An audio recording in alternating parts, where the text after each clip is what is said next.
The two small words, thank you, seem so inadequate for the outpouring of love we received over the last few days.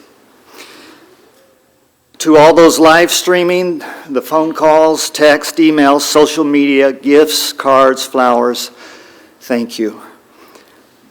To the country of Papua New Guinea, who have told us they have thousands of people praying for our family and of their love for Angel, who traveled there, thank you. To all of our extended family, and to so many, many friends, some who have driven and flown in from all over the country, to our pastor and his family, along with our church family who have literally picked us up and carried us in their arms this week. I say a big thank you from the bottom of my heart to each and every one for your love, and especially for coming today to honor the life and memory of Angelica Noel Hood. It was 1999, and God had blessed me with a beautiful wife and two wonderful boys. I was 39 years old, Adrian was 9, Ashton was 7, and life seemed nearly perfect. But I had come to realize that one big thing was missing. I needed and wanted a daughter. Finally, God answered Barbara's and my prayer, and I was ready to make the big announcement to the boys. I didn't know yet whether the new baby would be a girl or a boy, but I was so excited, and I was just sure a little girl was on her way. I will never forget that night.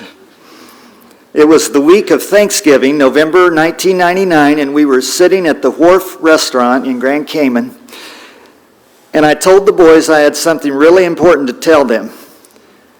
We were going to have a new baby. Shock waves were felt throughout the entire island. But after calming down, both boys finally thought it might work if it was a boy. No girls for them, especially for Ashton.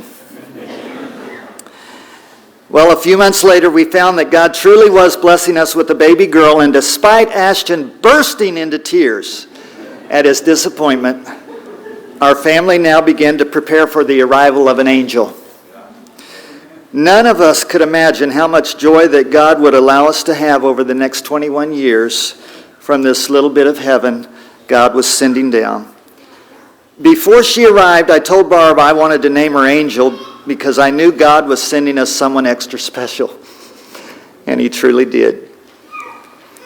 From the moment she arrived, Angel stole her daddy's heart, and I never wanted it back. I quickly began a tradition I never stopped, that whenever I walked into the room where she was, and later when she walked in wherever I was, I always said, "I see an angel." It was my way of telling her she was special and beautiful and a gift from God. She probably got tired of me saying it, but she was so sweet. She never let me know it and always smiled at her daddy, whose heartstrings she knew she had. The only other name I ever called her was Princess. And I usually always added, because you really are a real princess. We took her to Disney every year when she was young, and those were magical times.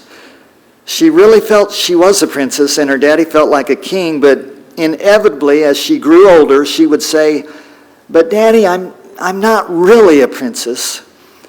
It was a point I would never concede.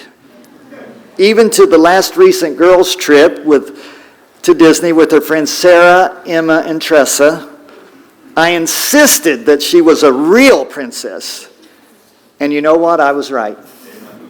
She never had any doubt she was a real princess to her daddy. Angel's life didn't just work wonders in our family. She quickly grew to influence and encourage everyone she touched. Time won't allow me to say everything I could and want to say about Angel, but I must share just a few things about this amazing daughter who brought so much happiness and joy to everyone she met. First, Angel was beautiful. Her smile would light up the world. She sparkled, and her charismatic spirit lifted us all. She was classy and always looked gorgeous. Yet she never lost her humility or her sweetness. Though beautiful on the outside, she had such inner beauty and strength, and she always knew that was by far the most important. Angel loved to travel. I was figuring up this week, and she was blessed to get to travel outside of our country over 50 times in her short 21 years. Cayman was by far her favorite place, with Italy a close second, but she had the privilege of seeing God's big, beautiful world in many countries. She loved history, and some of our most wonderful times together were spent looking at ancient sites, beautiful cathedrals, and seeing God in nature. Angel was a doer. Some people are content to be on the sidelines, but Angel jumped in and got involved. I saw a picture this week of her surrounded by the little faces of children in the largest ACE school in the world in Papua New Guinea. They were getting as close to her as they could possibly get, and she was just beaming. She touched so many lives here and around the world. She put love in action. Little ones adored her. Older people admired her. Everyone loved her. She could fit into any situation. She had a way of finding common ground and could connect with people of all ages and backgrounds. She knew how to make others feel comfortable, important, and accepted. She always made positive changes happen around her. Angel was kind. Kindness seemed to come naturally to her, but she proactively sought out ways to be kind and make others feel loved and fulfilled. Thinking back this week, I realized I never had to raise my voice one time to Angel. A simple nudge or quiet suggestion was enough for her sweet nature. Just before leaving for church last Sunday night, my mother was at our house, and only a mother could do this, but she suggested I play on the piano. The one and only song I can play in the middle of August, "O Holy Night."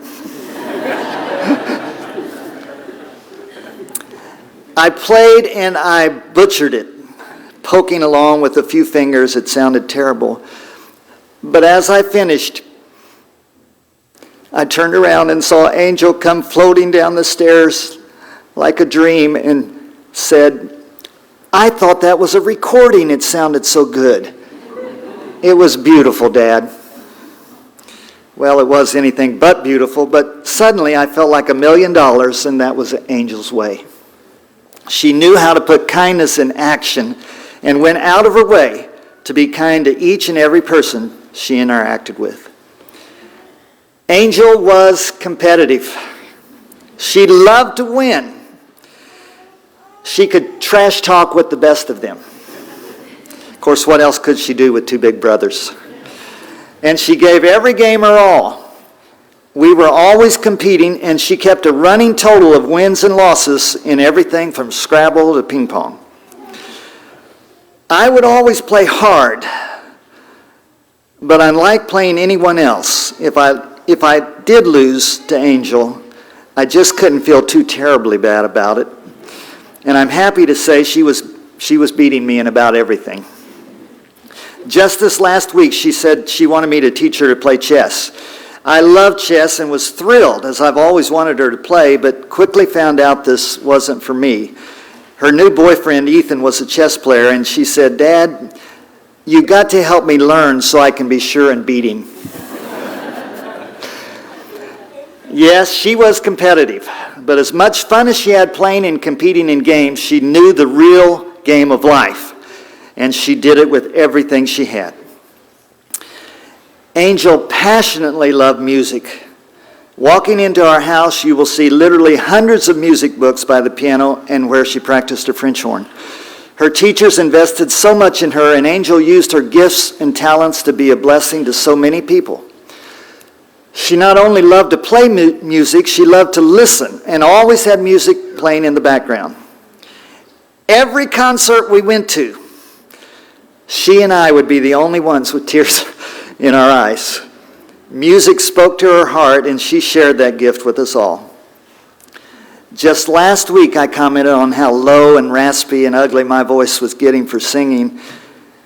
And she said, "Dad, mine's never been better. I roll down the windows and sing to the top of my voice all the way to work and home again." Little did I know she was just getting her voice tuned up for the heavenly choir. Angel was a giver. She was so utterly unselfish. Anyone who called on her at any time, she was available for. She always gave the gift of time. I never once knew her to say she was too busy to help someone. At times, I wanted to protect her, and I'd say, "Don't let people take advantage of you." But she always said, "It's all right, Dad, I'm okay. I can do it." Whether babysitting, cleaning, baking, taking care of grandmas and grandpa, working, no matter. Aaron Marshall told me just this week that 6 years ago he was building a closet on the 3rd floor of our home. That would have made Angel 15 years old. Angel was the only one home, and she was playing the piano, but she saw him struggling with the heavy drywall and volunteered to help him carry every sheet of drywall up all those stairs to the 3rd floor. That was Angel. She gave, and she gave never asking anything in return. Recently, after some long weeks at work, she really wasn't all that thrilled about working on Saturday, but every Saturday when Ashton needed her, she was there doing hard factory work. She gave from a heart of gold for everyone. Angel was one of those unique, gifted people that could listen, really listen to people. She could offer sound and wise advice when needed, and she could keep a conversation confidential. I remember many times her telling me she was helping 4 or 5 people at a time work through some problem, and she would say, "I don't know why it's me they ask." I always responded, "Because God gave you a gift for that, and she used that gift." But don't think that all Angel could do was listen. She was a great communicator, and she could talk, as these girls over here know. I remember so many talks, especially our walks at night on the beach, where I usually would not say more than a few words in response. And we would get back to the condo, and she would exclaim, "Wow, I did all the talking. I'm sorry, you must get so tired of listening to me go on and on." I'm so happy to say I never did, and she knew it. Cherish the ones you love and take time to listen, really listen. Angel was not only a daddy's girl, she really was a mommy's girl too. She loved her one-on-one times with Barb, and they often had girls' night where I was banished from the house. They had shopping routines that were long-standing traditions, with a noon stop at Chick-fil-A a must. Angel would cuddle up with Barb on our bed every night while we had devotions, and normally have her mom rubbing her feet or her back. They were so close, and the boys and I were constantly commenting on how much Angel was becoming more like Mom. My brother Jonathan, somewhere here, Jonathan, said yesterday to me that he noticed it on his trip here last month for Mom's birthday. And Brittany told me that she just told Angel last week, she said, "Angel, you're getting just like your mother." And Angel responded, "So, what's wrong with that?" Angel loved all her family. She loved her big brothers so much. She had a unique relationship with each one that transcended words. Adrian was her protector in just about every way, and he was always available to talk and text, which was usually daily. Angel homeschooled in the office and then worked with and around Ashton for the last 6 years. So they were together every day, and oh, so close. She confided in both her brothers and always looked to them for guidance and advice. They were wonderful role models for a sister who adored them and was so proud of them. Angel loved her grandmas. She always has time for them. She loved her aunts and uncles, especially Joel, who she often called for mentoring and counsel. She loved all her cousins and just had a fun day with Zoe and Emma. She loved Maddie, Faith, and Riley. She loved Melissa. But Kaylee and Brooklyn were right here, and she had a lot of fun times with them. They had so much fun together. She loved all her nieces and nephews so much, and just this last Saturday, spent the whole afternoon with Kinsey, Julesy, and Liam. After church last Sunday night, we ran home and grabbed a bite to eat, and sitting at the table, I asked, "Well, what do you want to do tonight?" She quickly replied, "I know exactly what I'm going to do. I'm going to go over and hold Killian." And she walked across the street and held and rocked him for almost 2 hours. I am so thankful she was able to meet the newest member of our family and spend 3.5 weeks loving a brand new baby she just couldn't get enough of. She was so proud of him and beamed almost as much as Ashton last Sunday morning when he was paraded around the church. Yes, she loved all of her family so much. Angel loved life. She lived every day to the full, packing in every moment of sunshine, and yes, some shadows too, but very few. She and I always like to say we lived life in the fast lane, and we did. But she also always took time to slow down and smell the roses. She loved the song, "It's a new dawn, it's a new day, it's a new life, and I'm feeling good." Every day was an adventure packed full, and she told me just a few days ago sitting on the patio, "Dad, I'm so happy." She paused just for a second and repeated it and said, "I'm just happy." She was so excited about life, and especially about her new boyfriend. And all her dreams of the future were blossoming. All this week, I could hardly even walk through her room. But about midnight Thursday night, I was getting ready for bed, and I was just drawn to her room. I didn't want to go because I thought it'll keep me up all night. But I resisted. I tried not to go, but I just felt pulled to go. She had a reading room that was off of her bedroom with a little couch she liked to sit on and read. And laying right in the middle of it was a notebook and pen. I never snooped in Angel's stuff. But of course that night I picked it up.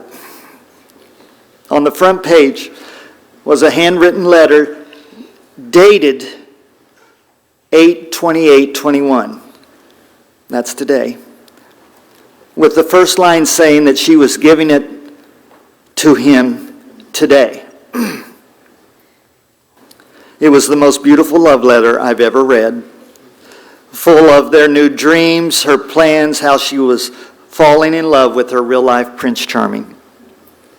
Every sentence was amazing, but 3 lines I'll share. First, he makes me feel like a real princess. Second, he is sensitive and wants to follow God. And third, I'm so happy I feel like I could touch the stars. My dear friend of many years, Ron Kreider, who's here from Florida, sent me an email I read yesterday in which he said, "Every time I would come to the office, I always kiddingly asked Angel if she got her wings yet. Her response was always the same. I'm working on it, not yet, someday, hopefully." Well, her work's paid off, and she's got her wings, and she's touching the stars. I could say so much more about my precious baby girl, but I've saved the most important thing in her life for last. Angel loved her God and was a strong Christian. I never knew one day when Angel didn't want to serve God. She was never rebellious. She loved Jesus from a very little girl, and she never wavered in that resolve.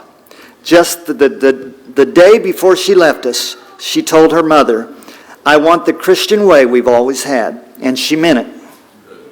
She took her stand for Christ no matter who she was with, and never gave in to the pressures of this world. Yes, she loved life, but her real and most important goal was to make it to heaven. And she made it. Over the last 18 months, I was so disappointed because Angel loved to travel, and with COVID, we were stuck at home. She and I would sit and dream and talk about where we wanted to go, usually Cayman, especially when it was cold. Her 21st birthday came 2 months ago, and we were still finalizing where we would go to celebrate. My heart was just broken as I've talked this week about all the travel plans that were ruined by this terrible pandemic when Ashton said, "Dad, COVID has actually been a blessing to you." And I was stunned as I realized that he was exactly right. While a terrible disease that has hurt so many people, it did force us to stay home, which really gave me so much more one-on-one time with Angel. In spite of the catastrophe of COVID, God worked it out so that over the last 18 months, Angel and I spent more time with each other than ever before. We did something together almost every night, and I would not trade 1 minute of those times for anything.